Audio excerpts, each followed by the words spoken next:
"He hit you?" Mafia boss asked coldly. "Tell me his name." He said, "and I'll erase him." The city of Harborview sat on the edge of the Atlantic like a bruise that had never quite healed, dark and turning darker with age. It was a place of stark contrasts, where the rusting skeletons of old shipping cranes loomed over the sleek glass towers of new money. The wind that whipped off the water carried the scent of salt and diesel, a constant reminder that this was a working town.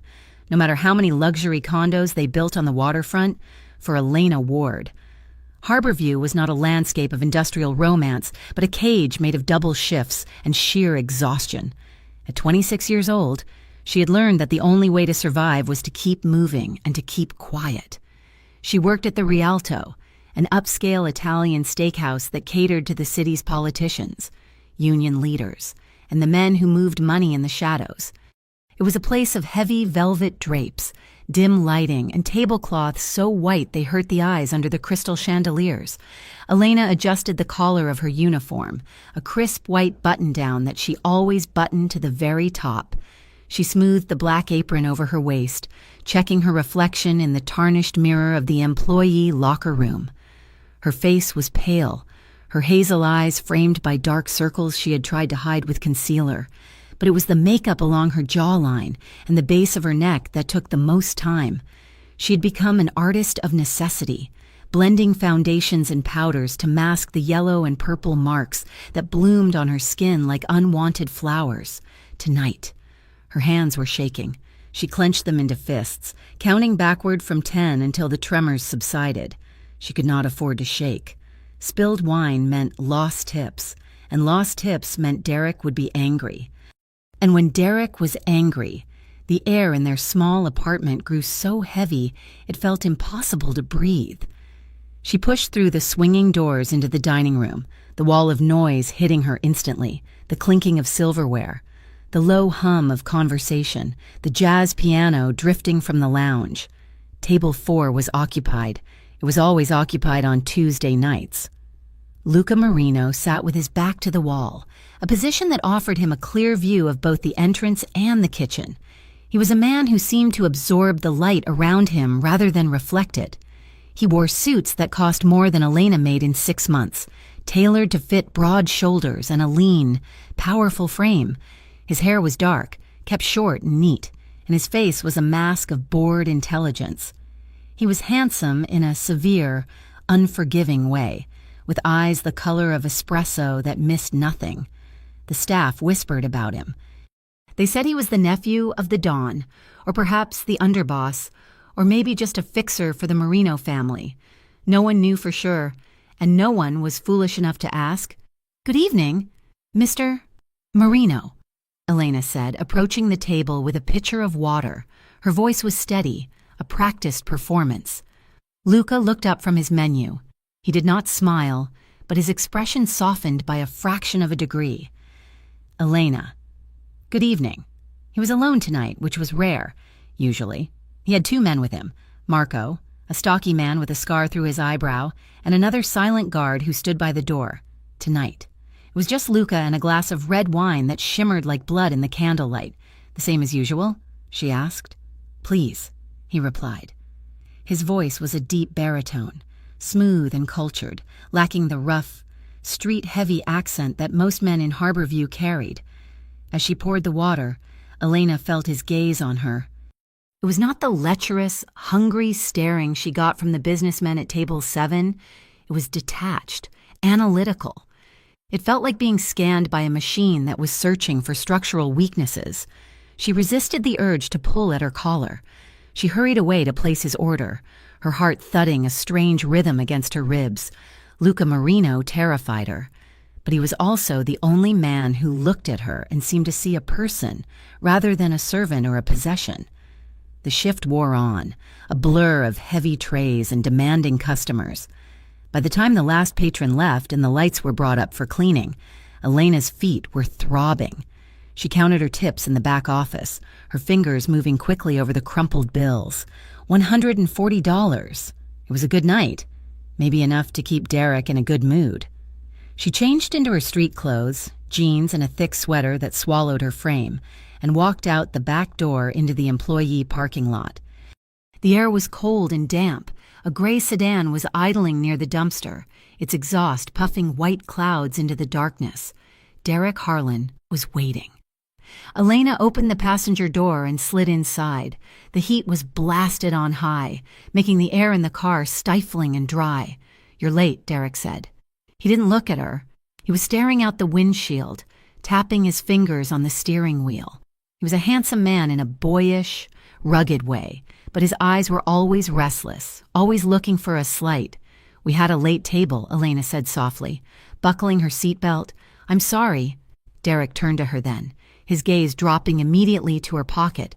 "How much?" $140, she said, pulling out the cash.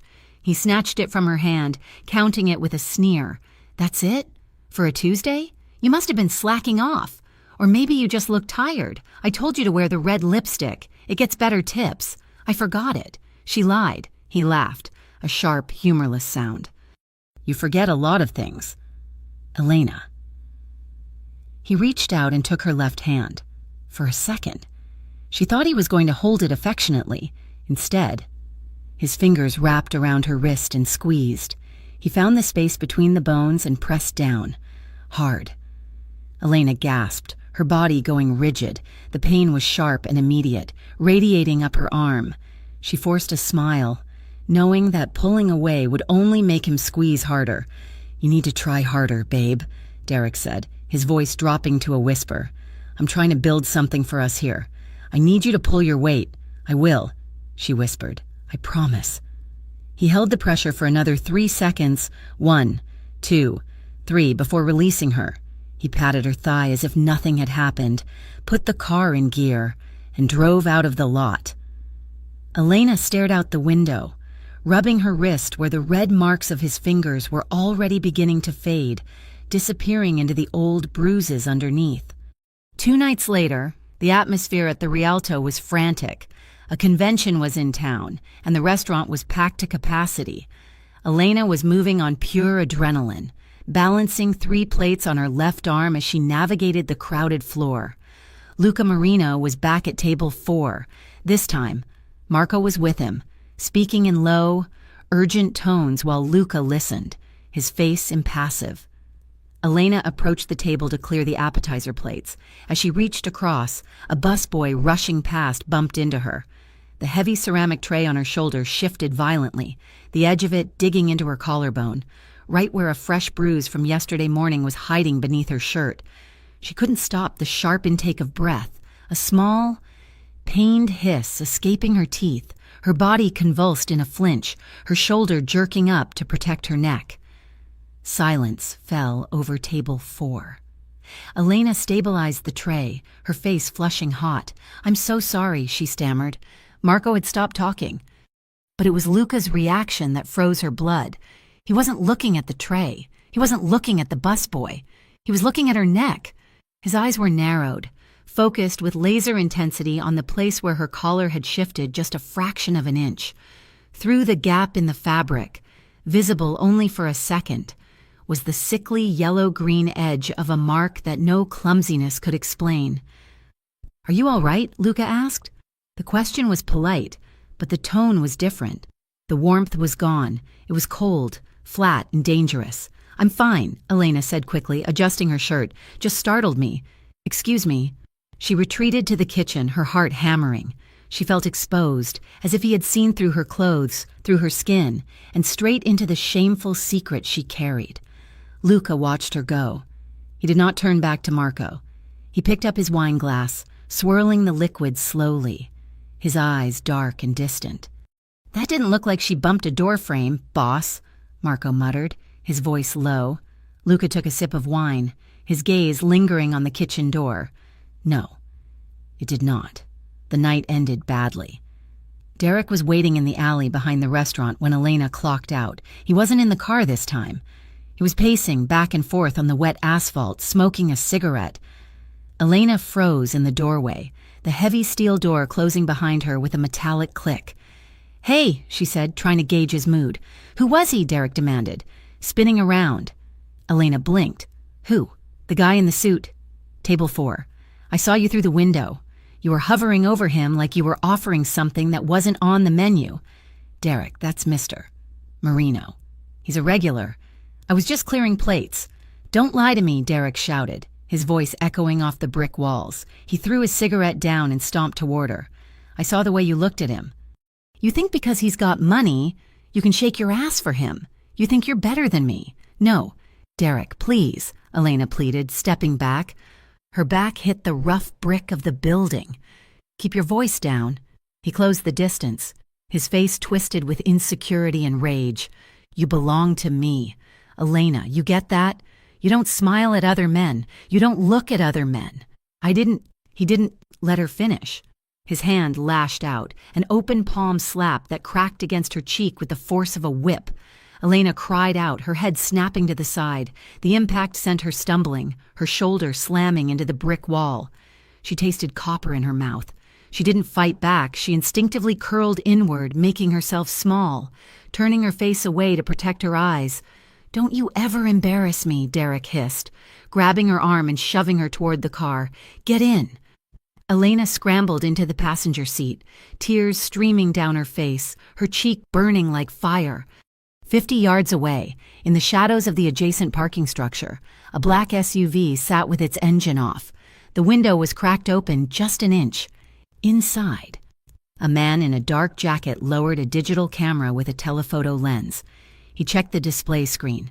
The image was grainy in the low light, but clear enough. It showed Derek's hand raised in a blur of motion. It showed Elena's head turned away, her hair flying, the terror visible in the set of her shoulders. The man picked up his phone and typed a brief message. Then he hit send. The next morning, Elena woke up with a throbbing headache and a jaw that felt stiff. She went to the bathroom mirror and inspected the damage. Her left cheek was swollen, a mottled bruise blooming across the cheekbone. The makeup took 20 minutes to apply, layer after layer of green color corrector, followed by heavy foundation, followed by powder. It looked like a mask, thick and unnatural, but it covered the blue. She told the other waitresses she had tripped over the cat in the dark and hit the nightstand. They nodded sympathetically, but their eyes didn't quite meet hers.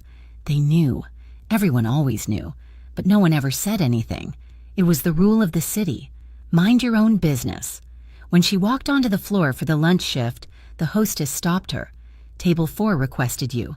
Elena. Elena's stomach dropped. Not today. She couldn't handle Luca's piercing gaze today, but she had no choice. She took a deep breath, fixed a bright, brittle smile on her face, and walked to the table. Luca was there, reading a newspaper. He folded it precisely as she approached. He was wearing a charcoal gray suit today, his tie a deep crimson. Good afternoon, Mr. Marino, she said. Her voice sounded thin to her own ears. Elena, he acknowledged. He didn't look at the menu. I'll have the risotto and a sparkling water. He was watching her. She could feel it on her skin, a physical weight. He wasn't looking at her eyes. He was looking at her jaw, at the heavy layer of makeup that caught the light differently than the rest of her skin. She rushed through the service, trying to keep her face turned away from him, keeping her movements quick and jerky. Halfway through the meal, she was clearing a neighboring table. A businessman made a joke, loud and boisterous, and threw his hands up. His elbow clipped Elena's arm. It wasn't a hard hit, but Elena's nerves were shot. She jumped, and the water glass in her hand slipped. It shattered on the floor, shards of crystal exploding outward. Hey, watch it, the businessman snapped. God, she's clumsy, his companion muttered. Elena dropped to her knees immediately, her hands shaking as she reached for the broken glass. I'm sorry, I'm so sorry, she whispered, panic rising in her throat. Derek hated it when she was clumsy. If she got fired... Stop. The voice was not loud, but it cut through the noise of the restaurant like a blade. Elena froze. A pair of polished black leather shoes appeared in her field of vision. A hand reached down, large, tanned, with long, strong fingers. Don't pick up glass with your bare hands, Luca said gently. He signaled for a busboy, who rushed over with a broom. Luca offered his hand to Elena. She hesitated, then took it. His grip was warm and solid, pulling her to her feet with effortless strength. Come with me, he said. It wasn't a request. He led her not to his table, but toward the service hallway that led to the kitchen. It was a quiet alcove, lined with wine racks, dimly lit and smelling of cork and dust. It was private. Elena stood with her back to the wine rack, her heart hammering against her ribs like a trapped bird. She stared at the floor. "I'm sorry about the glass. Mr. Marino, I'll pay for it." Luca stepped closer. He was tall, towering over her, blocking out the light from the dining room, but he didn't loom like Derek did. He didn't radiate chaos. He radiated a terrifying, absolute stillness. "Look at me, Elena." She slowly lifted her head. Luca raised his hand. She flinched, her eyes squeezing shut, her breath hitching in a sob she tried to suppress. He paused. He didn't touch her. He waited until she opened her eyes again, seeing that he wasn't going to strike. Slowly, with agonizing gentleness, he hooked one finger under her chin. His skin was cool. He tilted her face toward the overhead track light. Elena tried to pull away, shame burning in her chest. "Please, don't." "Stay still," he murmured. He studied her face. He saw the swelling beneath the foundation. He saw the way the makeup had cracked slightly over the raised skin of her cheekbone. He saw the faint yellowing at her hairline that she had missed. His eyes, usually so detached, grew dark. The pupils dilated, swallowing the iris until his eyes were almost entirely black. A muscle in his jaw feathered as he clenched his teeth. The air around him seemed to drop in temperature. "He hit you?" he asked. The question hung in the air, heavy and undeniable. It wasn't an accusation. It was a confirmation of a fact he had already deduced. Elena pulled back, stumbling slightly. I fell. I told you. I'm just clumsy. It's nothing." Luca stepped forward, closing the distance. He placed one hand on the wall beside her head, not trapping her, but creating a shelter, a barrier between her and the rest of the world. He smelled of expensive sandalwood soap and something sharper, like steel. "You didn't fall," he said. His voice was low, a rumble in his chest that she could feel. "And you aren't clumsy." Tears pricked Elena's eyes. She couldn't breathe. She was terrified that he knew. Terrified of what Derek would do if he found out she had been discovered, and terrified of the sudden, overwhelming feeling of safety that washed over her, standing in this man's shadow. "Please," she whispered, "just let it go." Luca looked down at her. His expression was no longer bored. It was fierce, possessive, and terrifyingly calm. He looked like a king looking at a desecrated temple. "Tell me his name," he said. Elena shook her head, a tear slipping free and cutting a track through the thick makeup. "I can't." "Tell me his name," Luca repeated, his voice dropping to a register that was barely audible but struck her with the force of a physical blow. "And I will erase him." He didn't say he would hurt him. He didn't say he would fight him. He said he would erase him. As if the man who had tormented her for 2 years was nothing more than a stain on a tablecloth. Something to be removed, without effort or remorse. Elena looked up into his dark eyes and saw the truth there. He meant it. He was a monster. The city said, a dangerous man. But standing there, with his body shielding hers and his voice offering her a brutal kind of salvation, she didn't see a monster. She saw the only thing that had ever looked like hope. The service hallway was quiet, save for the distant clatter of the kitchen and the low thrum of the ventilation system. Luca Marino stood like a statue carved from granite, his hand resting on the wall beside Elena's head, creating a sanctuary that felt terrifyingly intimate. His demand hung in the air between them, a promise of violence delivered with the calm assurance of a man who controlled the weather. Elena pressed her back against the wine racks, the cold glass of the bottles biting into her shoulder blades. Her heart was hammering a frantic rhythm against her ribs. She looked up at him, at the sharp line of his jaw and the dark, abyssal depth of his eyes. And for a moment, she wanted to give him the name. She wanted to surrender the burden of her fear to someone strong enough to carry it, but habit was a heavy chain. 2 years of conditioning screamed at her that speaking up only led to punishment. If Derek found out she had complained to a customer, to a stranger, The consequences would not be a slap in an alley. It would be worse. And despite the rumors about Luca, she did not know him. She did not know if he could actually stop Derek, or if he would just make a mess that she would have to clean up with her own blood later. "It is not what you think," Elena whispered, her voice trembling but stubborn. Luca did not move. "I think a man put his hands on you. Correct me if I am wrong. We argued." She lied, the words tasting like ash. "I provoked him. It was a mistake. I can handle it. Please, Mr. Marino. I just want to do my job." Luca studied her face for a long moment, searching for a crack in her resolve. When he found none, a muscle in his jaw feathered, tight and hard. He slowly withdrew his hand from the wall, the loss of his proximity leaving her suddenly cold. He straightened his suit jacket, his expression closing off, becoming the unreadable mask he wore in the dining room. "You shouldn't have to handle it," he said quietly. He turned and walked away without another word, disappearing back into the noise and light of the restaurant, leaving Elena alone in the shadows with her heart still racing and a dangerous seed of hope planted in her chest. 2 hours later, the atmosphere shifted from the polished veneer of the Rialto to the smoke-thickened air of the Grotto, a private members-only lounge on the other side of Harborview. Here, the lighting was amber and low, and the conversations were conducted in hushed tones over tumblers of single malt scotch. Luca sat in a high-backed leather booth in the far corner. He was not drinking. His hands were folded on the mahogany table, perfectly still. Across from him sat Marco, his lieutenant, who looked out of place in a suit but wore it with the same menacing utility with which he wore a holster. Marco slid a manila folder across the table. It was thin. "Derek Harlan," Marco said, keeping his voice below the hum of the jazz track playing overhead. 28 years old. Works out of a garage in the East End. But that is just a front. He's a collector. Luca opened the folder.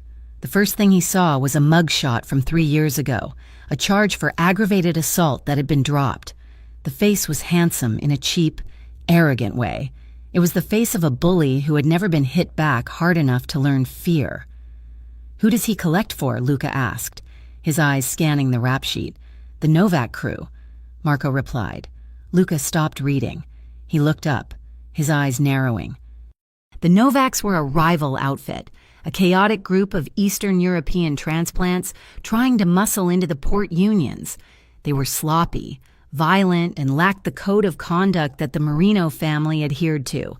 If Derek was one of theirs, he was not just a domestic abuser, he was an enemy combatant. "He's low level," Marco continued, "a muscle guy. He breaks thumbs for gambling debts and shakes down bodegas for protection money. But he has been bragging around town." "Bragging about what?" "About his girl," Marco said, watching Luca carefully. "He tells people he has a waitress at the Rialto on a leash. Says he likes breaking her in." The temperature at the table seemed to drop 10 degrees. Luca closed the folder slowly, his movements deliberate. The rage that ignited in his chest was not the hot, blinding fire of a temper tantrum. It was the cold, blue flame of a welding torch, precise and destructive. This was no longer just about a woman he had watched from afar. This was an insult. A Novak enforcer was putting his hands on someone Luca had silently claimed as protected, and he was boasting about it. It felt personal. "Keep eyes on him," Luca said, his voice void of emotion. "I want to know where he goes, who he talks to, and every time he steps foot near that restaurant." "And if he touches her again?" Marco asked. Luca stood up, buttoning his jacket. "Then we stop watching." The following week was a slow torture. Derek had sensed Elena pulling away, sensed the subtle shift in her demeanor since the night in the alley, and his response was to tighten the noose. He began showing up at the Rialto during her shifts, not to cause a scene, but to mark his territory. He would sit in her section, ordering the cheapest item on the menu and nursing a beer for hours. He was charming to the other staff, flashing a bright smile that didn't reach his eyes, playing the role of the devoted boyfriend waiting for his hard-working girl. But Elena knew better. She knew the way his eyes tracked her every movement, cataloging her interactions with customers, banking grievances to be aired later. On Friday night, the restaurant was bustling. Luca was there, seated at his usual table. Though he had not spoken to Elena since the hallway, he simply watched. Derek called Elena over to his booth. He had finished his beer and was leaning back, arm draped over the plush leather seat. When Elena approached, he reached out and hooked his arm around her waist, pulling her in close. It looked affectionate to anyone watching, but his fingers dug into her hip bone with bruising force. "Smile, babe," he whispered, his breath smelling of hops and stale tobacco. "You look miserable. People will think I don't treat you right. I have tables waiting." "Derek," Elena said through gritted teeth, trying to pry his fingers loose without causing a scene. "Please let go." He laughed, a sharp bark of sound, and squeezed harder before releasing her with a shove. "Go on. Then, go fetch." Elena stumbled slightly as she stepped away. She smoothed her apron, her face burning with humiliation. Across the room, she felt a weight on her. She looked up and met Luca's gaze. He was not eating. He was holding his wine glass, but he wasn't drinking. He was watching Derek with an expression of such profound, predatory stillness that Elena felt a shiver run down her spine. It was the look of a wolf watching a rabbit that had wandered too far from the burrow. Luca shifted his gaze to her, and for a second, his eyes softened, offering a silent message of solidarity that terrified her as much as it comforted her. The breaking point came 2 nights later. It was raining. A cold, miserable drizzle that slicked the streets of Harborview with oil and grime. The shift had been long, and Elena was exhausted. Derek was waiting by the back door again. He had been drinking, his mood volatile and dark. As soon as the heavy steel door clicked shut behind her, he was on her. "You were looking at him again." Derek spat, stepping out of the shadows. Elena didn't have to ask who he meant. "I was working." "Derek, it is my job to look at customers. Don't give me that smart mouth." He grabbed her jaw, his fingers pinching her cheeks, forcing her to look at him. "That fancy suit? The guy who thinks he is better than me? I saw you making eyes at him. You think he wants you? He wants a warm body for the night. You are garbage to him. You are mine." Elena's fear spiked into panic. His grip was tighter than usual. His eyes glazed with a dangerous mix of alcohol and insecurity. She tried to yank away, twisting her body violently. "Let go of me," she screamed. She broke his grip, but the momentum sent her staggering backward. She tripped over a discarded crate and fell hard against the rusted metal side of the large industrial dumpster. Her arm scraped down the jagged edge of the metal, tearing through her sweater and slicing the skin beneath. A sharp cry of pain tore from her throat. She clutched her arm, feeling the warm wetness of blood immediately soaking the wool. Derek loomed over her, breathing hard. "Look what you made me do," he sneered, pointing a shaking finger at her. "You do this to yourself, Elena. You make me crazy." Before he could advance, headlights swept across the alley entrance. A sleek black car turned in, the high beams cutting through the rain and illuminating the scene in stark relief. Derek froze, shielding his eyes. The car stopped, and the back door opened before the vehicle had even fully settled. Luca Marino stepped out. He did not have an umbrella. The rain fell on his suit, darkening the fabric, but he didn't seem to notice. He walked toward them with a stride that ate up the distance, his focus entirely on Derek. Derek took a step back, his bravado crumbling in the face of true menace. "Who the hell are you? Go!" Luca said. One word. Quiet. Final. Derek looked from Luca to the large driver who was now stepping out of the front seat. Marco. Derek was a bully, but he wasn't suicidal. He sneered at Elena, who was still huddled against the dumpster. "We will talk later." "Elena," he threatened. His voice wavering, he turned and practically ran toward the street, disappearing into the rainy night. Luca did not watch him go. He was already kneeling beside Elena on the wet asphalt.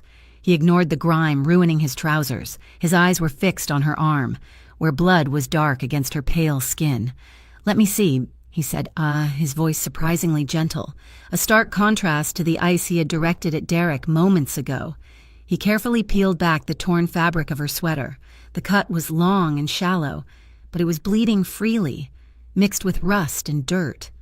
Elena was shaking uncontrollably, the adrenaline crash hitting her hard. "I am fine," she stammered, her teeth chattering. "I just need to go home." Luca looked up, meeting her eyes. The rain plastered his dark hair to his forehead, making his features look sharper, more intense. He shook his head slowly. "You are not going home with him tonight," he said. It was not a question. It was a decree. He stood up and extended a hand. Elena looked at it, the hand of a man who ran the city's underworld, a man who erased people. And then she looked at the empty alley where Derek had left her, bleeding in the trash. She took Luca's hand. The penthouse was a world away from the gritty reality of the alley. It was located on the top floor of one of the waterfront's newest towers, a space of glass, steel, and muted gray tones. It smelled of clean air and silence. Luca led her into the kitchen, a vast island of white marble under pendant lights. He had dismissed Marco at the door, leaving them alone in the quiet expanse of the apartment. "Sit," he instructed, pulling out a high-backed stool. Elena sat, clutching her arm. She felt dirty and small in this pristine space, her wet clothes dripping onto the polished floor. "I am ruining your floor," she whispered. Luca ignored her. He retrieved a first aid kit from a cabinet, not a plastic box from a drugstore, but a professional-grade kit. He set it on the counter and washed his hands at the sink, scrubbing them methodically before turning back to her. "Give me your arm." She extended her arm, flinching as he rolled up her sleeve. His hands were large, engulfing her wrist, but his touch was agonizingly careful. He used an antiseptic wipe to clean the wound, his movements precise. "This will sting," he warned softly. He pressed the wipe to the cut. Elena hissed, her shoulders jerking up. Luca didn't stop, but he murmured a low, soothing sound, his thumb brushing the inside of her wrist, right over her pulse point. "I have got you," he said, his voice a low rumble that seemed to vibrate through her bones. "Just breathe." Elena watched him as he worked. His focus was absolute. He treated her arm as if it were a rare, fragile artifact that he was terrified of breaking. She felt the heat radiating from him, a physical warmth that cut through the chill of her soaked clothes. She noticed the way his eyelashes cast shadows on his cheekbones, the slight roughness of stubble on his jaw. He applied a butterfly bandage to close the worst of the gash, then wrapped it efficiently in sterile gauze. As he secured the tape, his movements slowed. His hand lingered on her forearm, his thumb tracing a slow circle on her skin. The silence in the kitchen grew heavy, charged with a sudden, suffocating tension. Elena looked up and found him watching her. His eyes were dark, swirling with an emotion she couldn't name, something between rage at what had happened to her and a hunger he was fighting to suppress. He leaned in closer. She could smell him now. Rain, soap, and the unique masculine scent of him. Her breath hitched in her throat. Her heart was thudding so hard she was sure he could feel it against his fingertips. Luca's gaze dropped to her mouth. His pupils blew wide. For a second, the air between them crackled. He was close enough that she could feel the warmth of his breath on her cheek. She didn't pull away. She couldn't. Her body, usually so guarded, leaned almost imperceptibly toward him, drawn by a magnetic pull she didn't understand. She saw his throat bob as he swallowed. His hand tightened slightly on her wrist, possessing her for just a heartbeat. Then, he blinked. The mask slammed back into place. He pulled back, forcing himself to step away from the counter, putting 2 feet of safe, empty air between them. He took a deep, steadying breath and turned to dispose of the bloody wrappers. "You are safe here," he said, his back to her. His voice was rougher than usual, strained for tonight. The guest room was larger than Elena's entire apartment. The bed was a cloud of high thread count sheets and heavy duvets. She lay in the dark, wearing a t-shirt Luca had given her to sleep in. It was huge on her, smelling faintly of him, wrapping her in his scent. She stared at the ceiling, unable to close her eyes. Her arm throbbed dully under the bandage, but it was the memory of his touch that kept her awake. She remembered the way his large hands had trembled, just slightly. As he taped the gauze, it was a minute detail. invisible to anyone who wasn't looking for it, but Elena had seen it. The great Luca Marino, the man the city feared, had shaken while touching her. It confused her. Derek's touch was possession. It was about power and control. Luca's touch had been reverent. And that terrified her more than the violence. Violence she understood. Violence was a language she had learned to speak. But this simmering, restrained intensity, was foreign. She felt a curl of desire low in her stomach, hot and shameful. She shouldn't want a man like him, a criminal, a dangerous man. But as she pulled the duvet tighter, she knew she felt safer in the monster's lair than she had ever felt in the world outside. In the living room, the lights were off. The only illumination came from the floor-to-ceiling windows that offered a panoramic view of Harborview. The city lights glittered below, a sprawling grid of gold and white against the black water of the harbor. Luca stood by the glass, a glass of whiskey in his hand that he hadn't tasted. He stared out at the city he ruled, but he saw only the red line of blood on Elena's arm. He had crossed a line tonight. He had brought a civilian into his home.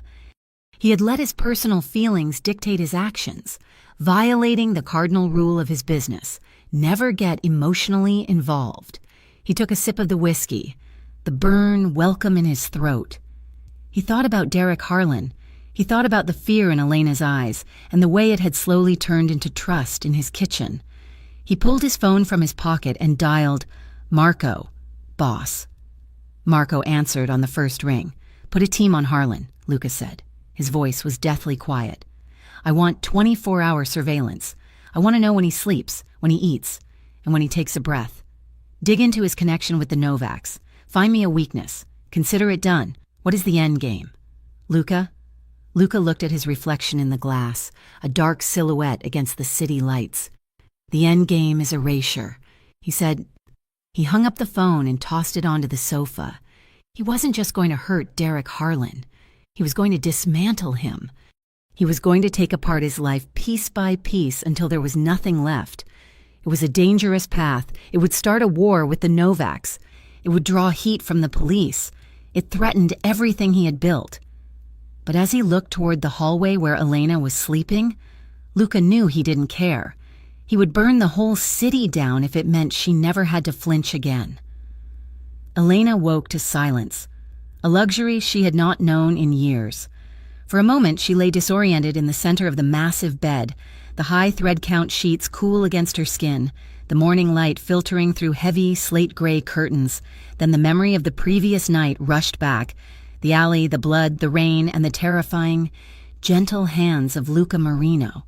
She sat up, wincing as the movement pulled at the bandage on her arm. On the bedside table, a tray had been placed silently while she slept. There was a carafe of coffee, a bowl of fresh fruit, and a stack of folded clothes. Elena reached for the clothes. They were brand new, the tags removed, but the fabric stiff with newness. A pair of dark jeans, a soft cashmere sweater in a muted cream color, and clean undergarments. Beside the stack sat a piece of heavy, cream-colored cardstock with handwriting that was sharp and angular. "I have arranged a car to take you to work. The driver will wait until you are inside. Derek will not bother you today. Eat something before you go."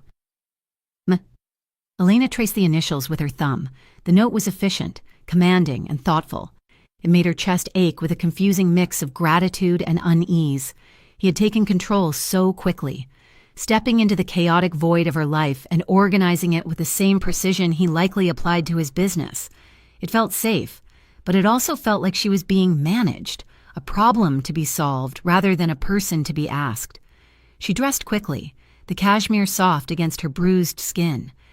When she took the private elevator down to the garage, a sleek black sedan with tinted windows was waiting, the engine idling in a low purr. The driver, a man with a thick neck and eyes that constantly scanned the mirrors, opened the door for her without a word. The ride to the Rialto was smooth and silent.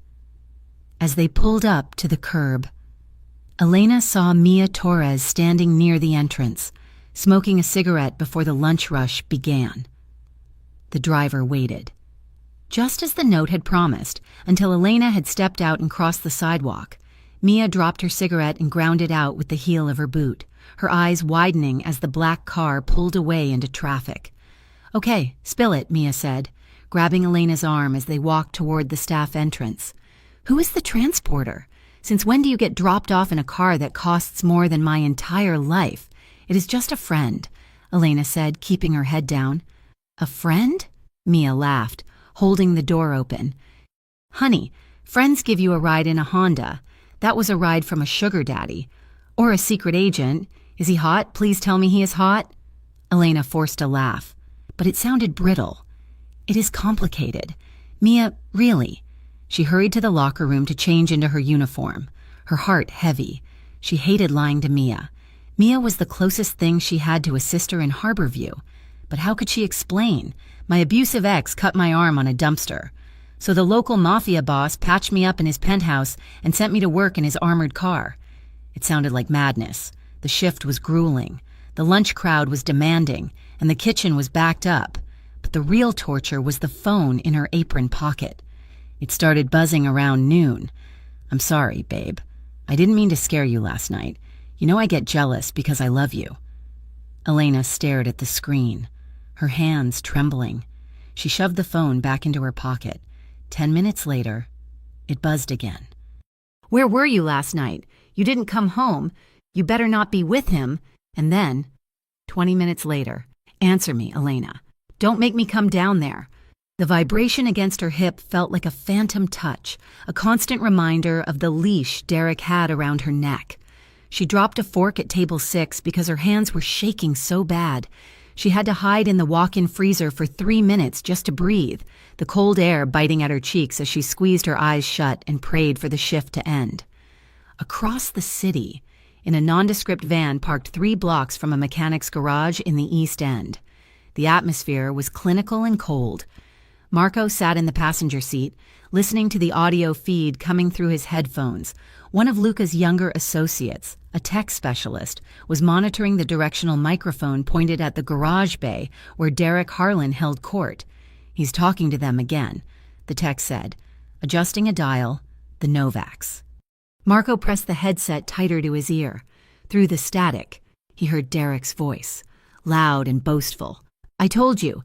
I have got her handled," Derek was saying. "She works right under his nose. Marino eats there 3 times a week. She serves him his wine. And you are sure she is close to him?" A heavily accented voice asked. "Victor Novak's second in command." Derek laughed. "She is my girl. I own her. If I tell her to spill soup in his lap, she does it. If I tell her to listen to what he is saying to his lieutenant, she does it. Marino has a soft spot for her. I have seen the way he looks at her. He's weak for a pretty face. That is our in—" Marco's face hardened into a mask of stone. He took off the headset and picked up his phone. "We have a problem, boss," Marco said when Luca answered. "Tell me." Luca's voice came through, clear and icy. "It is worse than we thought. Harlan is not just a jealous boyfriend. He is selling access to you. He is pitching you to the Novaks. He claims he can use the girl to get close to your operation." There was a silence on the line so profound that Marco thought the call had dropped. Then Luca spoke, his voice dropping to a register that meant violence. "Does she know?" "No," Marco said. "Judging by the conversation, she has no idea. He's using her as currency without her even knowing she is in the game. Keep eyes on him," Luca ordered. "If he moves toward her, you end it." The sun had set by the time Elena clocked out. The sky was a bruised purple, and the streetlights of Harborview flickered on, casting long, jumping shadows on the pavement. She checked her phone one last time. Silence for the last 2 hours. Maybe he had given up. Maybe the alcohol had taken him under for the night. She said goodbye to Mia and walked toward the bus stop 2 blocks away. The black car was nowhere to be seen. The note had said today, implying the protection was temporary, a one-time courtesy. The thought made her feel incredibly lonely. The bus stop was a concrete shelter covered in graffiti.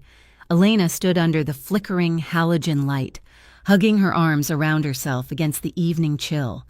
She watched the headlights of passing cars, her nerves stretched thin. A gray sedan screeched to a halt at the curb, mounting the sidewalk with 2 wheels. Elena's heart stopped. She knew that car. Before she could run, the passenger door flew open and Derek stormed out. He looked disheveled, his eyes wild and bloodshot. "You think you can ghost me?" he shouted, crossing the distance in 3 strides. "Derek, please, people are watching." Elena gasped, backing into the plastic wall of the shelter. "Let them watch." He grabbed her wrist, his fingers digging into the exact spot where the bruise from 3 days ago was fading. "You didn't come home. Where were you? Were you with him? That rich prick?" He yanked her hard, pulling her off balance. Elena stumbled, her shoes scraping against the concrete. "Let go of me," she screamed, panic flooding her system. "Get in the car! Elena!" Derek snarled, dragging her toward the open door.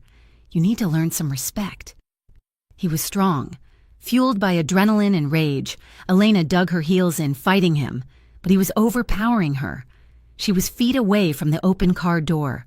Terrifying images of what would happen once she was inside flashing through her mind. Suddenly, tires squealed, a sharp, aggressive sound that tore through the night. A massive SUV swerved in front of Derek's sedan, blocking it in. 2 doors opened simultaneously. Derek froze, still gripping Elena's wrist. 2 men stepped out. They were not police. They were dressed in dark coats, moving with the synchronized efficiency of soldiers. One of them was the driver from that morning. "Let her go," the driver said. He didn't shout. He didn't draw a weapon. He just spoke with the absolute certainty of a man who knew he would be obeyed. Derek hesitated, his bravado warring with his survival instinct. "Who are you? You work for him?"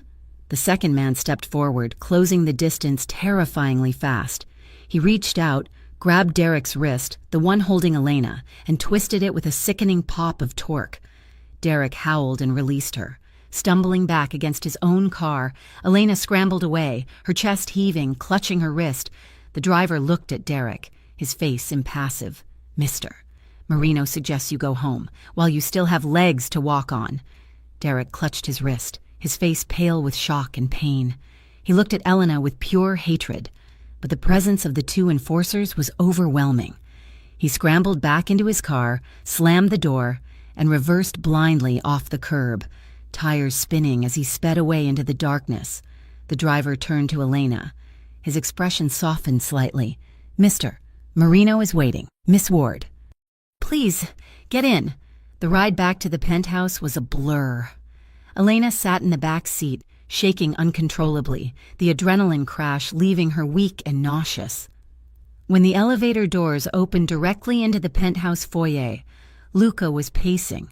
He had abandoned his suit jacket, his tie was undone, hanging loose around the collar of his white shirt, and his sleeves were rolled up to his elbows. When he saw her, he stopped dead. He crossed the room in seconds. He didn't touch her, but he loomed over her, his eyes scanning her face, her arms, her posture, checking for damage with a frantic intensity. "Are you hurt?" he demanded. His voice was rough, like gravel grinding together. "No," Elena whispered. He grabbed my wrist." Luca's eyes dropped to her wrist. He saw the fresh redness, the way she was cradling it. His head snapped up, and the fury in his eyes was so visceral that Elena took a step back. "This is why you should have told me his name," he roared. The sound echoed off the high ceilings. It was the first time he had raised his voice. It wasn't the petty, screaming rage of Derek. It was the thunder of a breaking storm. "You think this is a game?" Luca demanded, stepping closer. His hands clenched into fists at his sides as if he were fighting the urge to destroy something. "You think you can handle men like this? You cannot. They do not stop." "Elena, they never stop until someone makes them stop." "I didn't know he would be there," Elena cried, the tears finally spilling over. "I thought he was at work. I didn't want to cause trouble for you." "Trouble for me?" Luca laughed, a harsh, mirthless sound. He finally reached out, grabbing her upper arms. His grip was firm but not painful, grounding her. "You are not trouble, Elena. You are—" He cut himself off, his jaw working. He looked at her, his eyes blazing with a mixture of anger and something else, something desperate and terrified. "You could have been gone," he said, his voice dropping to a whisper. If my men had been 30 seconds later, you would have been in that car. The reality of his words crashed into her. She slumped, her legs giving out. Luca caught her instantly. He swept her up into his arms, lifting her as if she weighed nothing, and carried her into the living room. He set her down on the expansive gray sofa, but he didn't pull away. He knelt in front of her, his hands still on her knees. "I'm sorry I yelled," he said quietly, "but do not ever hide from me again. Not with this." Hours later, the penthouse was dim and quiet. The city lights of Harborview burned outside the glass walls, indifferent to the drama within. Elena couldn't sleep. The guest room felt too big, too silent. She wandered out into the living room, wrapped in the cashmere blanket from the bed. Luca was there.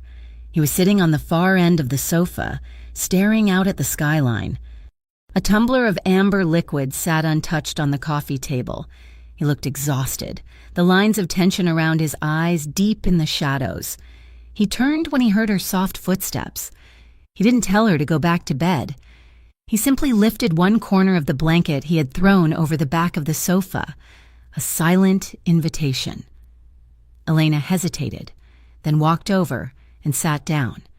She didn't sit on the other end. She sat close, leaving only inches of space between them.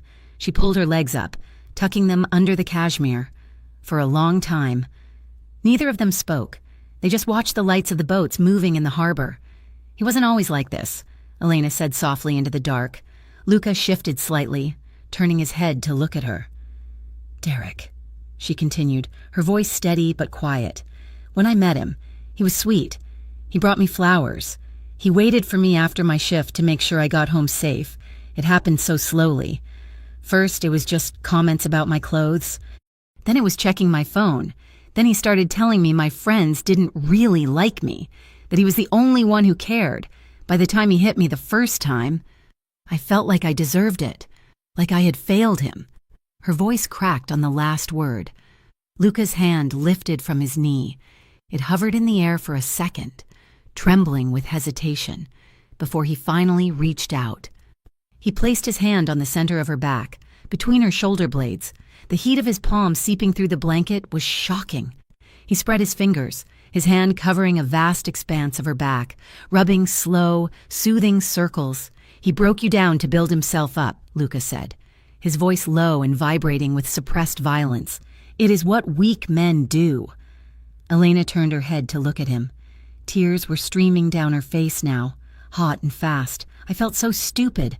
Everyone told me to leave, but I was so scared. I felt like I was disappearing." "You are not disappeared," Luca whispered. "I see you." The tenderness in his voice broke the dam. Elena leaned toward him, her body seeking the comfort he was offering. Luca didn't hesitate this time.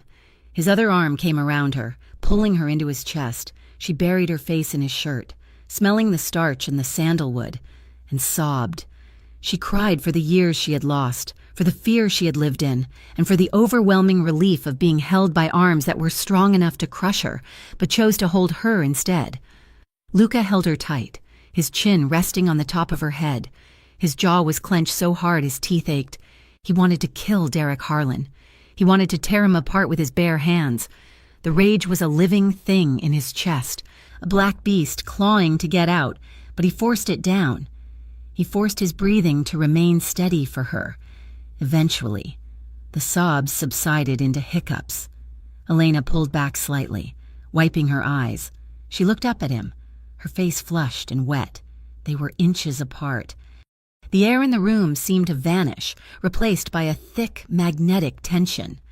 Elena felt her heart pounding, not from fear, but from a sudden, fierce pull toward him. Luca's eyes dropped to her lips.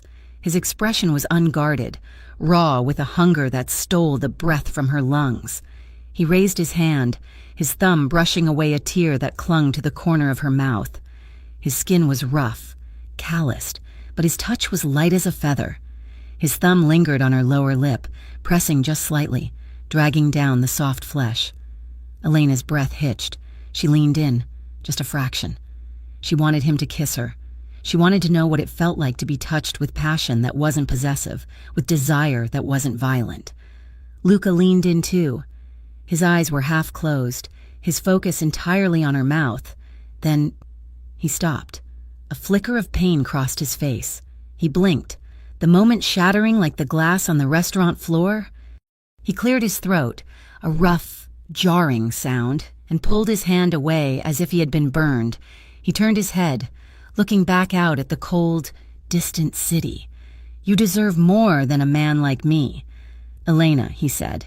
His voice was rasping, hollow. "I don't want more," she whispered, the confession hanging between them. Luca closed his eyes, his hands clenching into fists on his knees. "You should." He stood up abruptly, the movement severing the connection between them. He walked to the window, putting the width of the room between them, leaving Elena sitting alone on the couch with the ghost of his touch still burning on her lip, the desire unresolved and aching in the silence. The door to Luca's study was made of heavy, dark mahogany, usually closed tight to seal off the business of the Marino family from the sanctuary of the penthouse, but today it was cracked open just an inch. Elena had been walking down the hallway, carrying a cup of tea, the soft carpet silencing her footsteps. She did not intend to eavesdrop, but the sound of her own name drifting through the gap stopped her cold. "She is a liability." "Luca," Marco's voice said. It was not unkind, just brutally pragmatic. "Harlan is not working alone. My contacts in the precinct confirm it. Officer Grant has been scrubbing Harlan's file. Every time the police get a call about a domestic disturbance at his address, Grant makes it disappear. And in exchange," Luca's voice was lower, vibrating with a suppressed intensity. "In exchange, Harlan runs errands for the Novak crew," Marco replied. "He is the bridge. The Novaks want the waterfront. Luca, they are using Harlan to prod at you. They know you have taken the girl. They think she is your weakness. They are waiting for you to make a move so they can trap you with Grant's help." Elena felt the blood drain from her face. The porcelain cup rattled against the saucer, and she clamped her other hand over it to silence the noise. She had thought this was just about a jealous ex-boyfriend. She had thought she was hiding from a man with a temper. But she wasn't just hiding. She was a pawn on a chessboard she didn't even know existed. Derek wasn't just abusing her. He was selling her pain to Luca's enemies. The realization made her nauseous. She pushed the door open. Both men turned sharply. Marco's hand twitched toward his hip before he recognized her, and Luca stood up from behind his massive desk, his expression shifting from calculating coldness to immediate concern. "Elena," Luca said, moving around the desk, "you should not be hearing this." "So it is true?" she asked, her voice trembling. "I am not just a guest here. I am bait." Luca stopped a few feet from her. "You are not bait," he said firmly. "You are under my protection." "There is a difference." "Is there?" She stepped into the room, placing the tea on a side table because her hands were shaking too hard to hold it. "You and Marco are talking about turf wars. You are talking about corrupt cops and rival crews. Derek is involved with the Novaks." "He is," Luca admitted, watching her closely. "He's been trading on his connection to you. He bragged that he could get close to me through you. That put a target on your back long before I brought you here." "And what have you done about it?" Elena asked, her eyes darting between the two men. She saw a flicker of hesitation in Marco's eyes. Luca remained impassive. "We sent a message." "What kind of message?" "We found him last night," Marco said, stepping in before Luca could answer. "We made it clear that coming near you would be hazardous to his health." Elena looked at Marco's bruised knuckles, then at the stillness of Luca's posture. A sick feeling curled in her stomach. "You beat him, didn't you?" "We spoke his language," Luca said, his voice hard. "Men like Derek do not understand reason. Elena, they understand pain. I did not ask you to hurt him," she cried, backing away. "I wanted him to leave me alone. I did not want you to break his legs in my name." "We did not break his legs," Luca said calmly, though his eyes flashed with annoyance. "Not yet. We gave him a warning." "I am not an excuse for you to be a monster," Elena shouted, the fear and stress of the last few days boiling over. She felt trapped by Derek's violence, and now trapped by Luca's violence. It was the same poison, just packaged in a more expensive suit. "I won't be the reason you start a war. I won't have blood on my conscience because you wanted to send a message. Elena, be reasonable. Luca stepped forward, reaching for her. Don't touch me, she snapped, flinching away. I am going home. You cannot go home, Luca said, his voice dropping to that dangerous, commanding tone. It is not safe. I will take my chances, she said, turning on her heel. I would rather be in my own apartment than in a fortress built on broken bones. She stormed out of the study, her heart pounding in her throat. She expected him to stop her, to lock the doors, to force her to stay. That is what Derek would have done. But Luca did not follow her. He let her walk to the elevator. He let her descend to the lobby. As she pushed through the front doors of the building into the cool evening air, she saw the black sedan waiting. The driver, the same one from before, stepped out. Mister, Marino ordered me to take you wherever you wish to go. Miss Ward, he said, his face expressionless. Elena hesitated. She wanted to refuse. She wanted to take a bus and disappear. But she wasn't stupid. She knew Derek was out there. Take me to my apartment, she said, climbing into the back seat, and then leave me alone. The drive to her apartment complex on the edge of the city was silent. Elena stared out the window, watching the skyline retreat. She felt a profound sense of loss. She had felt safe with Luca, safe in a way she hadn't felt in years.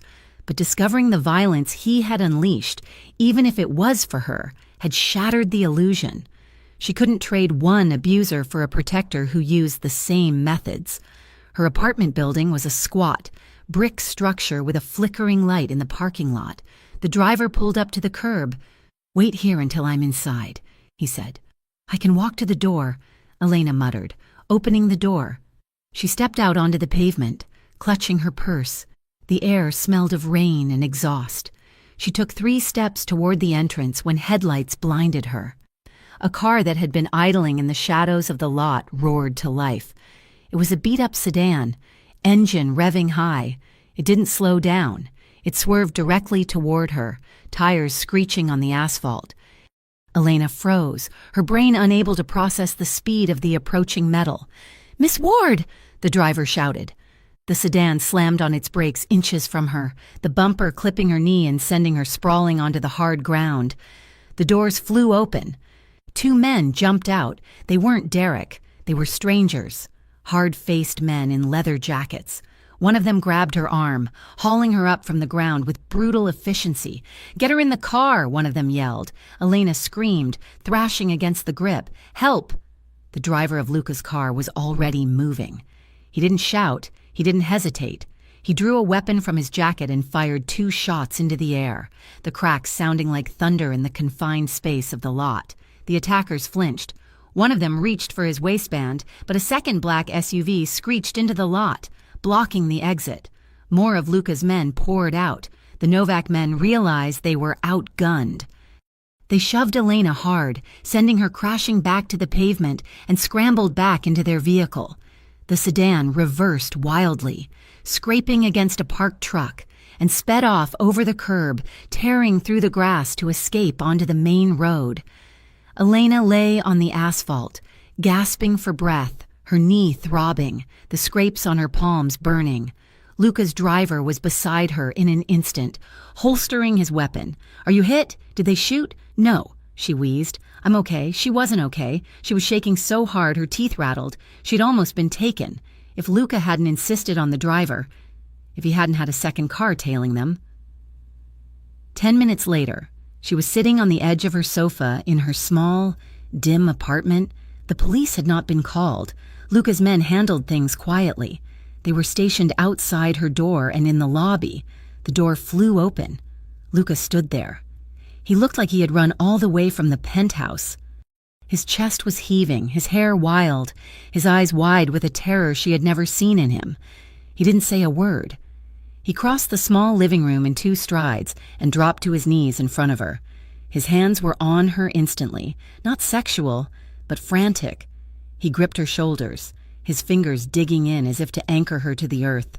He ran his hands down her arms, checking for broken bones, then framed her face, turning her head side to side to look for bruises. Where did they touch you? He demanded, his voice a broken rasp. Tell me.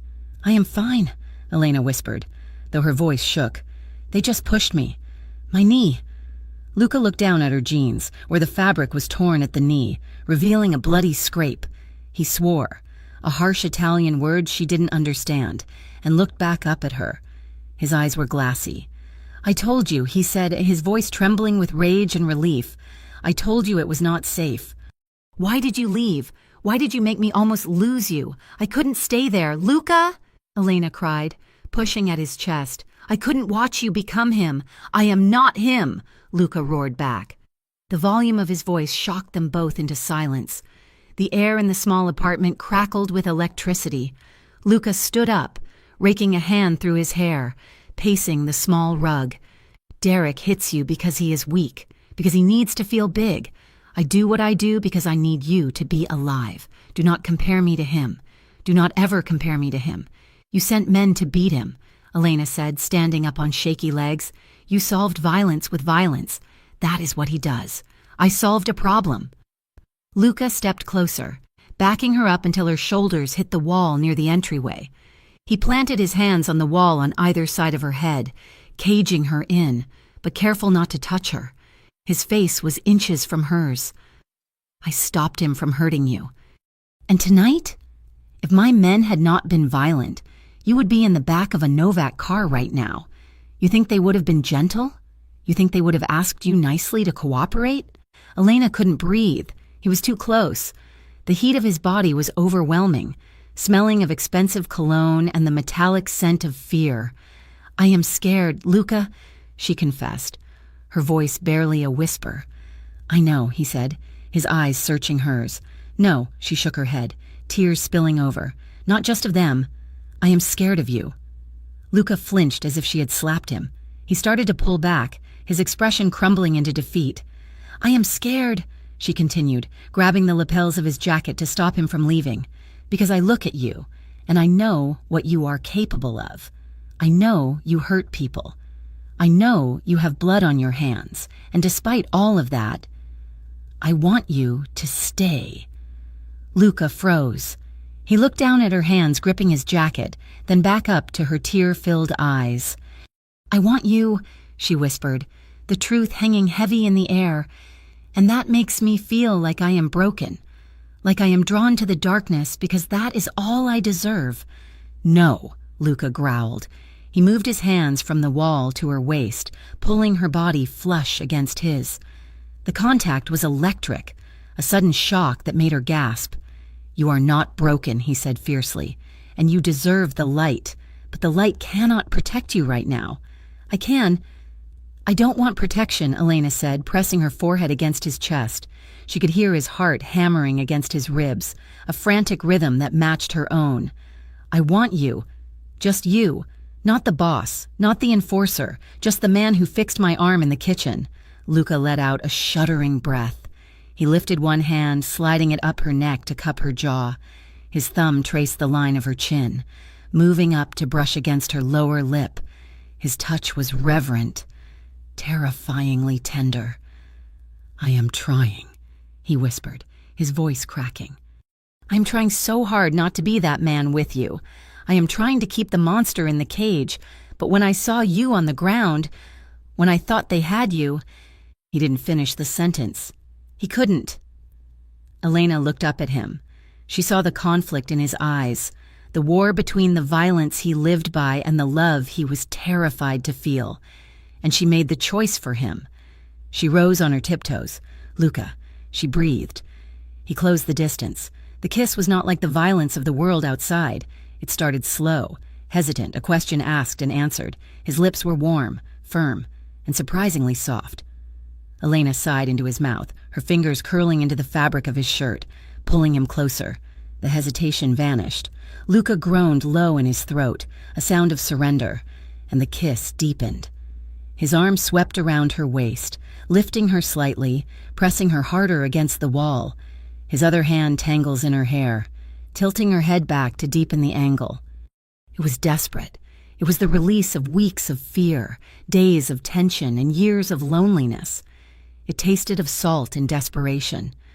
Elena felt herself melting into him, her body recognizing his as the missing piece she hadn't known she was looking for. There was no fear here, no pain. Only a consuming, fiery heat that chased away the cold memory of the pavement. He kissed her like he was drowning and she was the only air left in the universe. He kissed her like a man who knew he was damned, but didn't care as long as he could hold her for one more minute. When they finally broke apart, both of them were gasping for air. Their foreheads rested together, eyes closed. The only sound in the room, the ragged rhythm of their breathing. Luca's hands were still on her, one on her waist, one cradling the back of her head. He ran his thumb over her cheekbone, grounding himself. "Tell me," he whispered. Elena opened her eyes. She looked into the dark depths of his gaze and saw the promise there. It wasn't a promise of blind rage anymore. It was a promise of justice. A promise of a future where she didn't have to look over her shoulder. She took a deep breath.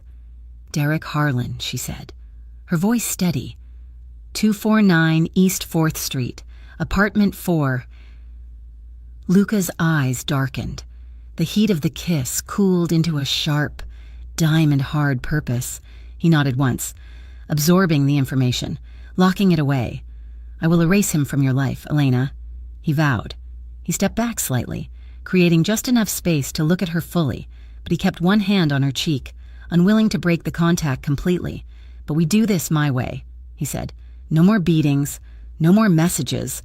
I am done sending warnings. We will take everything from him, his freedom, his reputation, his power. We will leave him with nothing." Elena nodded. She understood now. He wasn't going to murder Derek in cold blood. That was the thug's way. That was Derek's way. Luca was going to destroy him with the precision of a surgeon. "Stay here," Luca said, moving toward the door but looking back at her. "My men are outside. No one gets in. I will come for you in the morning." He opened the door and stepped out into the hallway, pulling his phone from his pocket as he went. Elena watched him go, feeling the ghost of his kiss on her lips and the weight of his promise settling around her like a shield. The war had arrived. For the first time. She wasn't fighting it alone. The plan was not designed for a soldier. It was designed for a ghost. In the climate-controlled silence of the penthouse study, Luca stood over a sprawling map of the industrial district, his hands braced on the table. Marco stood opposite him, tracing a line with a marker. "We do not kill him," Luca said. His voice was devoid of the rage that had shaken the apartment the night before. This was business now. Cold, calculated, and final. "If we kill him, he becomes a tragedy, a victim of gang violence. The police investigation stays open, and the Novaks use it to rally. So we burn him down." Marco finished. "We erase him," Luca corrected. "We lure him out. We get him in a room with the Novak lieutenants and Officer Grant. We get them on tape discussing the distribution, the payoffs, and the abuse. Then we hand it to your contact at the Federal Bureau. He goes to prison for 20 years. Marco nodded. "And the Novaks get indicted on RICO charges. It cleans the board, but we need bait," Luca said, his eyes darkening. "We need something Derek Harlan wants more than he wants to hurt Elena." "Money," a soft voice said from the doorway. Luca and Marco turned. Elena stood there. She looked different today. The fear was still there, etched in the pale cast of her skin, but there was steel underneath it now. She walked into the room, her hands clasped in front of her to hide a tremor she couldn't quite control. "He wants money," Elena said, Mai stepping up to the table. "He has gambling debts. That is why he is working for the Novaks. If he thinks I can get him a payout, he will come." "No," Luca said immediately. "You are not going out there. I am already out there." "Luca," Elena argued, her voice rising, "I am the reason this is happening. You said it yourself. He is using me. If I am the leverage, then let me be the trap." "It is too dangerous," Luca snapped. "He won't come for anyone else," Elena insisted. She reached out, placing her hand over Luca's on the table. The contact made him freeze. "If you want to erase him, you need him to show his true face. He only shows that to me." Luca looked at her hand, small and pale against his own. He looked at the bandage on her arm, the visible reminder of why he wanted to tear Derek apart. But he also saw the resolve in her eyes. She needed this. She needed to stop running. She needed to be the one to close the door. "Send the text," Luca said, his voice rough. The text message was simple. "I can't do this anymore. I have access to his safe. I can get you $50,000, but I need out. Meet me." Derek's reply came within 30 seconds. Greed, as Elena had predicted, was a powerful motivator. The old freight yard, Terminal B. "Tomorrow at noon, come alone. If you're lying, Elena, you know what happens." That night, the penthouse felt different. The tension of the impending violence hung in the air like static electricity. But beneath it, there was a quiet, desperate intimacy. Elena found Luca in his bedroom. He was packing a bag, not for travel, but with equipment. A vest, extra magazines, a small, high-tech earpiece. She sat on the edge of the massive bed, watching him. He moved with a lethal grace. Every action efficient. He paused when he noticed her watching, then walked over and sat beside her. The mattress dipped under his weight. He rolled up the sleeves of his white dress shirt, revealing his forearms. Elena's gaze caught on a thin, jagged white line that ran from his wrist halfway to his elbow. Without thinking, she reached out. Her fingertips brushed the scar tissue. "Where did this come from?" she asked softly. Luca looked down at his arm, then at her hand. He didn't pull away. "I was 19. He said, "A deal gone wrong in Jersey." I hesitated. I thought the other man was bluffing. He wasn't. He turned his arm over, exposing the vulnerable inside of his wrist to her touch. "I swore after that night that I would never hesitate again," he murmured. "And I swore I would never care enough about anything to let it become a weakness. A weakness gets you killed in this life." Elena's fingers traced the pulse at his wrist. It was strong and steady. "Is that what I am?" she asked. "A weakness?" Luca looked up, capturing her gaze. His eyes were dark pools of conflict. "You are the only thing that has ever made me want to put the gun down. That makes you dangerous to me, Elena. But it does not make you weak." He turned his hand, lacing his fingers through hers. "You are not a monster." "Luca," she whispered. "Monsters don't make sure the doors are locked so I can sleep. Monsters don't look at me the way you do." "How do I look at you?" he asked, his voice barely audible. "Like I am something precious," she said. "Like I am worth saving." Luca let out a shuddering breath. He reached up, cupping her face with his free hand. "You are worth burning the world for." He leaned in, and this time, there was no hesitation. He kissed her. It was slow, a savoring of contact in the face of the unknown. Elena melted into him, her hands moving up his arms to grip his shoulders. They shifted, sliding back onto the bed until they were lying side by side, fully clothed, pressed together from chest to knee. Luca's hand moved down her back, mapping the curve of her spine, pulling her closer until there was no space left between them. Elena buried her face in the crook of his neck, breathing in the scent of him, soap, skin, and the sharp tang of the city. Her fingertips traced the hard line of his jaw, memorizing the feel of him. They didn't speak. They didn't need to. They just held each other. Two people on the edge of a cliff, finding their balance in the simple, grounding weight of the other's body. For tonight, the war could wait. Tonight, they were just a man and a woman, holding on. The freight yard was a graveyard of industry. Rusted shipping containers were stacked like rotting teeth against a gray, overcast sky. The wind whipped through the corridors of metal, whistling with a lonely, hollow sound. Elena stood in the center of the open clearing at Terminal B. She wore a heavy coat, her hands shoved deep into her pockets to hide their trembling. Tucked behind her right ear, hidden beneath the loose waves of her hair, was a microscopic recording device. "Keep your head up," Luca's voice crackled in her ear through a tiny hidden bud. "I am right here. You are not alone." She couldn't see him. He and Marco were hidden in the shadows of the containers, invisible, lethal ghosts. But hearing his voice steadied her. A black SUV crunched over the gravel, followed by Derek's beat-up sedan. The SUV doors opened first. Two men stepped out, Novak soldiers. They were thick-necked, wearing leather jackets that bulged at the waist. Then, a third man emerged, Victor Novak. He was older, with silver hair and a face that looked like it had been carved from cold marble. Derek got out of his sedan last. He looked jittery, his eyes darting around the yard. "Where is it?" Derek demanded, walking toward her. He didn't ask how she was. He didn't apologize. He just held out his hand. Elena took a breath. "I don't have the cash on me." Derek. "I have the code to the safe, but I want a guarantee." Derek laughed, a nervous, high-pitched sound. "You don't get guarantees, Elena. You get what I give you." Another car pulled up, an unmarked police cruiser. Officer Grant stepped out. He was in uniform, looking annoyed. He adjusted his belt, the handcuffs jingling. "Make this quick." "Harlan," Grant barked. "I am on shift. I can't be seen out here with the Novaks.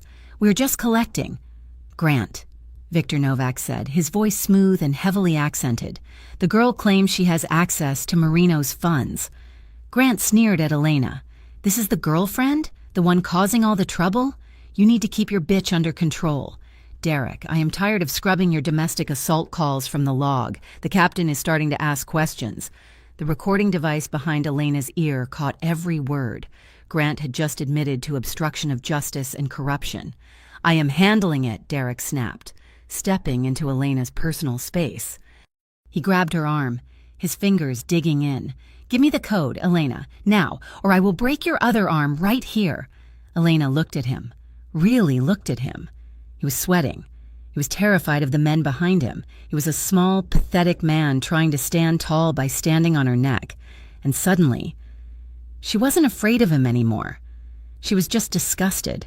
"You are pathetic." "Derek," she said clearly. Derek's face twisted in rage. He raised his hand to strike her. "Wait." Victor Novak's voice stopped Derek mid-swing. The older man was looking around the yard, his eyes scanning the stacks of containers. He sniffed the air like a hunting dog. "This feels wrong," Victor said. "Where is the money? Why would she come here alone? She is stupid, that is why." Derek spat. "No," Victor said. He took a step back, reaching into his jacket. "It is a setup. Drop the weapon." Luca's voice boomed from the speakers of the hidden SUV that suddenly roared to life from behind a container. Chaos erupted. "Federal agents!" Marco shouted.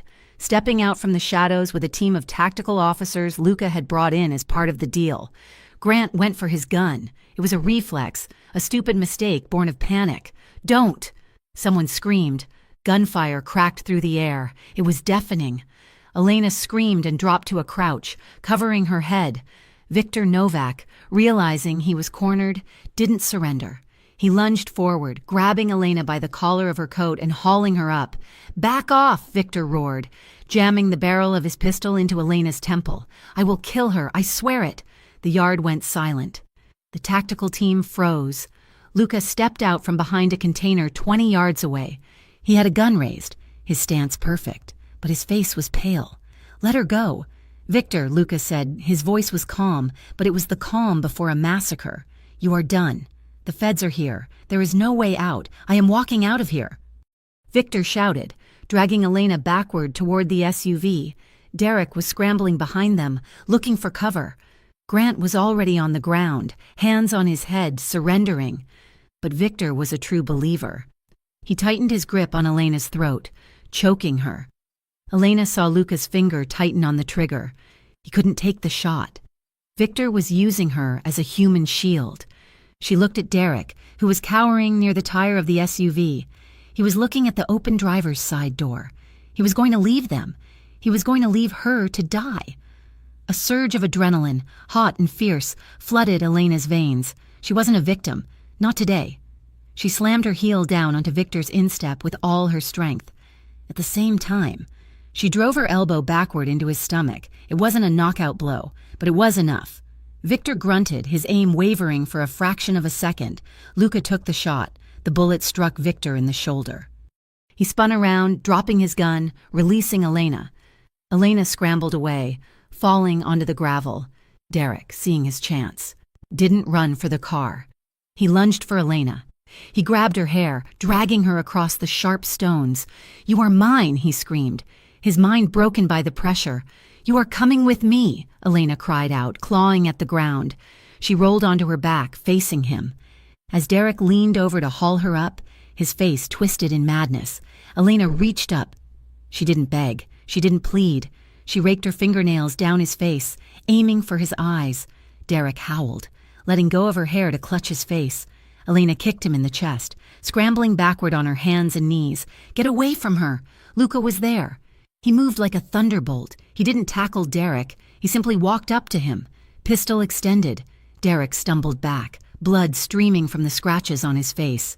He looked up and saw death standing in front of him. Luca's face was a mask of absolute, terrifying neutrality. He aimed the gun directly at Derek's forehead. "Please!" Derek sobbed, falling to his knees. "Don't shoot, he hit you," Luca said softly. It wasn't a question anymore. Luca pulled the hammer back. The click was louder than the wind. "Luca, no!" Elena scrambled to her feet. She threw herself between them, placing her hand on Luca's chest. He was trembling. The rage was vibrating through him like a high-tension wire. "Move." "Elena," Luca said, his eyes never leaving Derek. "No!" Elena shouted. She grabbed his gun hand, not pushing it away, but holding it. "Look at me." Luca's eyes flickered to hers. They were black, dilated, terrifying. "If you kill him, he wins," Elena said, her voice shaking but fierce. "If you kill him, you are just another thug with a gun. You are just him with a better suit. He hurt you," Luca snarled, "and he is done." Elena pointed at Derek, who was weeping on the ground. "Look at him. He is nothing. If you kill him, it is over in a second. I want him to live. I want him to sit in a cell for 20 years and think about this moment. I want him to know that I beat him." Luca stared at her. He saw the fire in her eyes. She wasn't asking for mercy for Derek. She was asking for mercy for Luca. She was fighting for his soul. Luca let out a long, ragged breath. The tension in his shoulders dropped an inch. "He wants prison?" Luca asked, his voice low. "Yes," Elena whispered. Luca looked back at Derek. He lowered the gun from Derek's head. Derek let out a sob of relief. "Thank God." Luca lowered the aim to Derek's right knee and pulled the trigger. The shot cracked through the yard. Derek screamed, collapsing sideways, clutching his shattered leg. "He can limp to prison," Luca said coldly. He turned and holstered his weapon. He didn't look at Derek again. He looked at Elena. He reached out, his hands shaking slightly, and pulled her into his chest. He buried his face in her hair, holding her so tight it almost hurt. "It is done," he whispered into her ear. "He is erased." Sirens wailed in the distance, getting louder. The tactical team was swarming the yard, handcuffing Grant and Victor. Marco was already talking to the lead agent, handing over the recording device. Elena stood in the circle of Luca's arms, listening to the screams of the man who had tormented her, and felt a strange, profound silence settle over her heart. The monster was gone, and the man holding her was still there. The fall of Derek Harlan was not quiet. It was a demolition that echoed through the city of Harborview for weeks. His face, once smug and handsome in a cheap way, was now plastered across the nightly news, accompanied by the mugshots of Officer Grant and the surviving members of the Novak crew. The headlines were sensational, detailing a ring of extortion, assault, and police corruption that had rotted the East End from the inside out. For Elena, seeing Derek in an orange jumpsuit, shackled and limping heavily on his shattered knee, should have felt like victory. It should have felt like the end of a long, dark winter. But as she sat in her new apartment, watching the television with the volume turned low, she felt a hollow ache in her chest that had nothing to do with her past and everything to do with her present. Luca was gone. He had kept his word. He had erased Derek. He had dismantled the immediate threat, and then, with the ruthless efficiency he was famous for, he had erased himself from her life. He had told her it was for her own good. He had said that with the Novak leadership dead and a power vacuum opening up in the city, he would become a lightning rod for violence. He could not protect her if he was standing next to her. So he had set her up in a modest, secure building in a quiet neighborhood, paid the lease for a year, installed a security system that rivaled a bank vault, and then vanished back into the shadows of his world. Elena tried to move forward. She enrolled in classes at the community college, working toward her certification as a medical assistant. It was work that made sense to her. Healing, fixing, mending what was broken. It was a way to reclaim the agency Derek had stolen from her.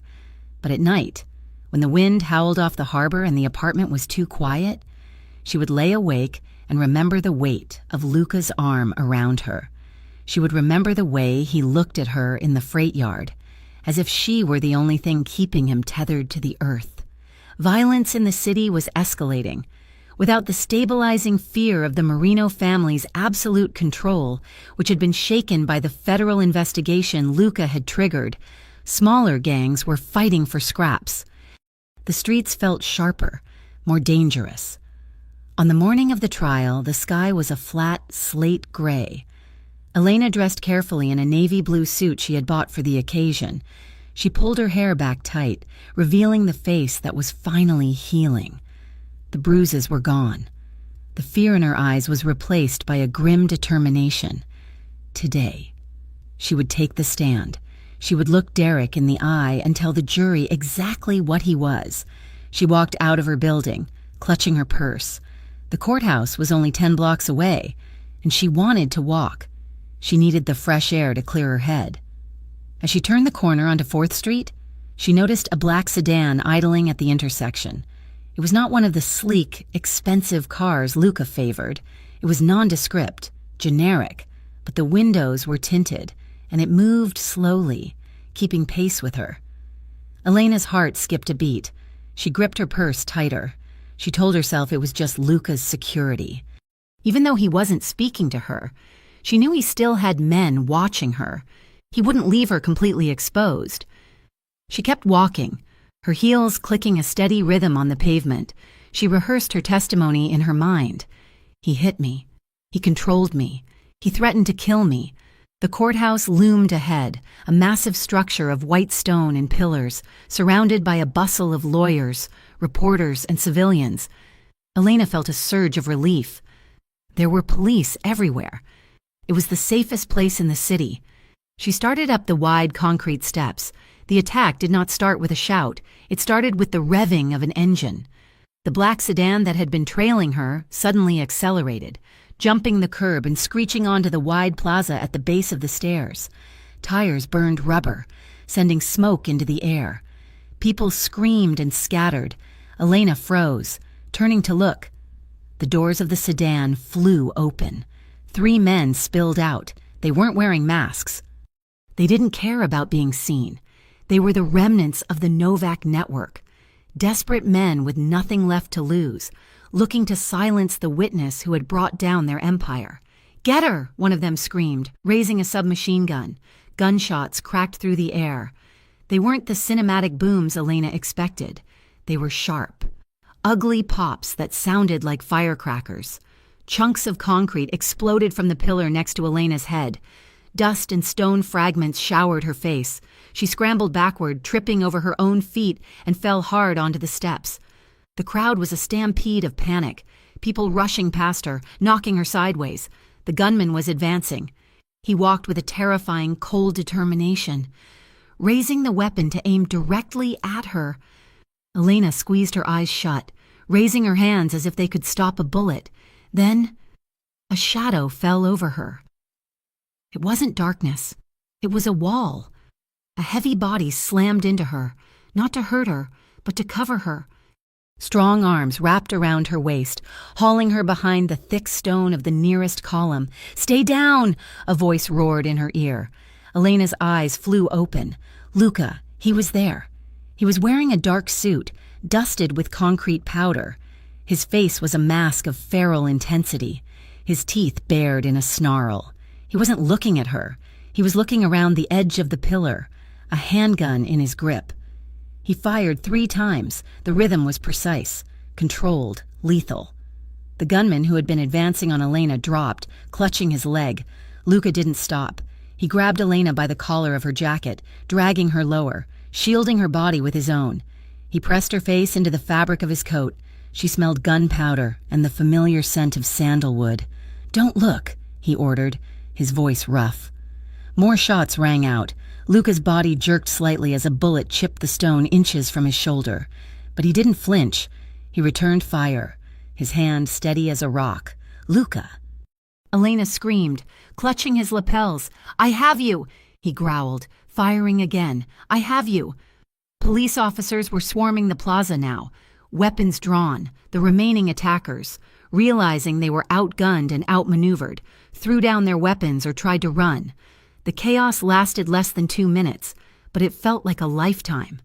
When the shooting stopped, the silence was deafening, broken only by the wail of sirens and the sobbing of terrified bystanders. Luca didn't let go of her. He stayed crouched over her, scanning the perimeter, his body a tense coil of muscle ready to spring. The monster side of him was fully visible. The violence, the capability for death, but it was directed entirely outward. A shield of rage standing between her and the world. "Drop the weapon," a police officer shouted, training a rifle on Luca. Luca didn't panic. He slowly engaged the safety on his gun and set it on the ground. He raised his hands, but he didn't step away from Elena. "It is over," he said to her, his voice suddenly quiet. Elena looked up at him. There was a smear of blood on his cheek. Not his. His eyes were wild, dilated, terrifyingly dark. "Why?" she whispered. "Why were you here?" "I never left," he said. Federal agents pushed through the line of local police. They didn't arrest Luca. Instead, they formed a perimeter around him and Elena. A man in a suit, the contact Marco had spoken to, approached. "Mr. Marino." The agent said, "You kept your end of the bargain. We keep ours." Luca nodded. He looked down at Elena, and the fierceness in his face crumbled into exhaustion. "Come on," he said, offering her his hand. "Let us get you out of here." The secure room in the federal building was stark white, smelling of stale coffee and disinfectant. Elena sat on a metal chair, wrapped in a shock blanket, a cup of water trembling in her hands. Luca stood by the door, talking to the agents. He had refused medical attention for the cuts on his face. He looked tired. He looked like a man who had carried the weight of the sky for too long and had finally set it down. When the agents left, closing the door, the silence in the room was heavy. Elena stood up. The blanket pooled on the floor. "You made a deal," she said. Her voice was shaking, but not with fear. Luca turned to her. He leaned back against the door, crossing his arms. "I did."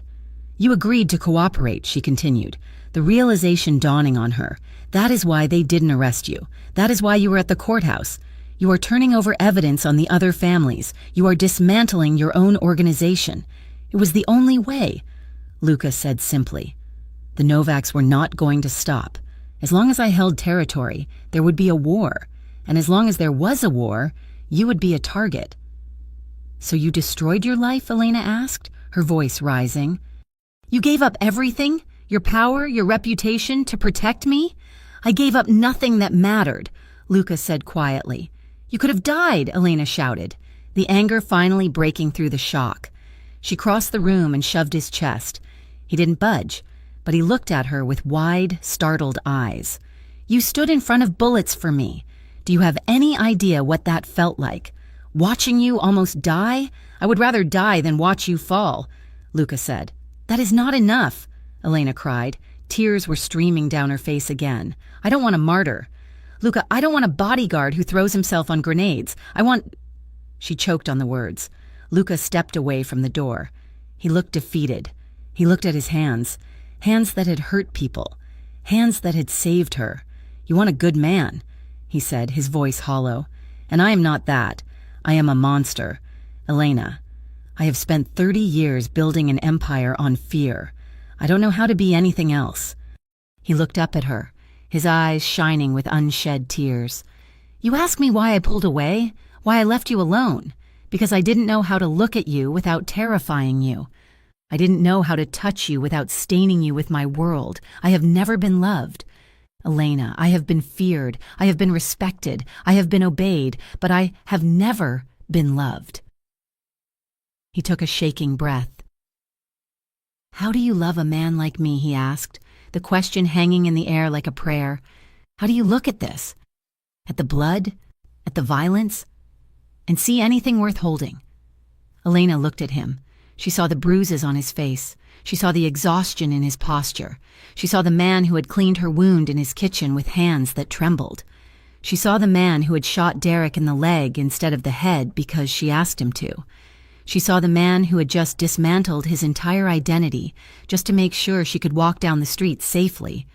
She stepped close to him. She didn't hesitate. She reached out and placed her hand flat over his heart. She could feel it beating, heavy, steady, alive. "I don't love the boss," she whispered. "I don't love the king of Harborview." She moved her hand up to his neck, her thumb brushing the pulse point at his throat. "I love the man who held me while I cried," she said. "I love the man who washed the blood off my arm. I love the man who chose to erase his own power rather than let a bully win." Luca stared at her, his breath hitching. "If you are a monster," she said fiercely, looking deep into his eyes, "then you are my monster, and I will love that monster as long as he keeps choosing life over blood." Luca let out a sound that was half sob, half laugh. The walls he had built around himself, the walls of ice and iron, shattered. He reached for her. He pulled her into his arms, burying his face in her neck. He held her as if she were the only solid thing in a universe that was falling apart. "Elena!" He breathed against her skin. He pulled back just enough to look at her. His hands came up to frame her face, his thumbs stroking her cheekbones. He looked at her with a reverence that took her breath away. He looked at her not as a possession, but as a miracle. He kissed her. It wasn't like the kiss in the apartment. That had been desperate. This was a vow. It was deep and slow and terrifyingly tender.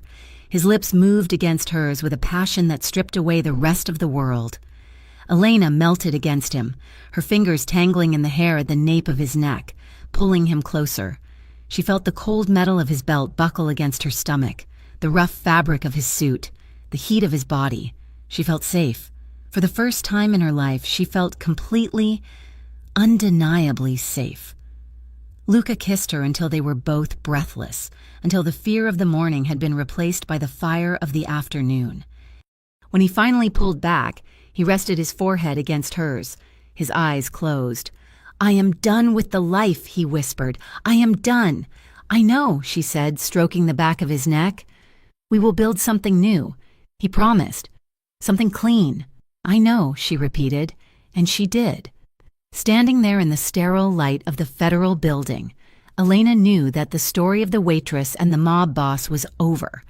The story of Elena and Luca was just beginning. Epilogue 1 year later. The coffee shop on the corner of 5th and Main was quiet in the early morning. Elena adjusted the ID badge clipped to her blue scrubs. It read, Elena Ward, Certified Medical Assistant. She ordered 2 coffees to go, 1 black, 1 with 2 sugars.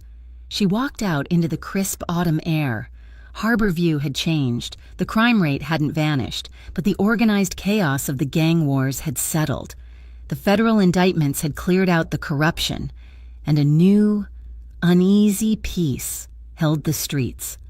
A man was waiting for her on the bench outside. He wore a heavy wool coat and a scarf. He was reading a newspaper, his glasses perched on the bridge of his nose. Luca looked different. The sharpness was still there, the dangerous intelligence in his eyes, but the weight was gone. He worked as a consultant now, strictly off the books, helping the federal authorities understand the movements of the underworld he used to rule. He used his mind to keep the city stable, rather than his gun. He looked up when he saw her. The smile that broke across his face was genuine, warm, and just for her. "Hey," she said, handing him the black coffee. "Hey," he replied, taking it. He stood up and kissed her cheek. The gesture was domestic, simple, and it made Elena's heart swell every single time. "Ready for your shift?" he asked. "Ready," she said. "You?" "I have a meeting with the agent in charge," Luca said with a grimace. "He still thinks he understands the shipping routes better than I do." Elena laughed. She took his arm as they walked down the street toward the clinic. They walked past the old Rialto restaurant. It was under new management now. Elena didn't look at the alley. She didn't look at the shadows. She looked at the man beside her. They reached her clinic. Luca stopped and turned to her. He tucked a loose strand of hair behind her ear, his touch familiar and grounding. "I will pick you up at 5, he said. "I will be here," she promised. She watched him walk away, disappearing into the crowd of morning commuters.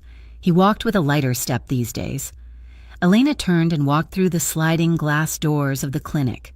She took a deep breath of the sterile air. She didn't check the locks on the doors. She didn't look over her shoulder. She just went to work, knowing that when the sun went down, she would go home to a house that was safe, to a bed that was warm, and to a monster who had learned how to love. Thank you so much for listening to this story. It has been a journey through fear, danger, and ultimately redemption. I hope you enjoyed the story of Elena and Luca. I would love to hear from you. Please comment down below and tell me where you are listening from. Did you like the ending? What did you think of Luca's choice? If you enjoyed this story, please make sure to subscribe to Mafia Romance Stories so you never miss an episode. Share your thoughts in English in the comments section. I read every single one. Until next time, stay safe and keep believing in love.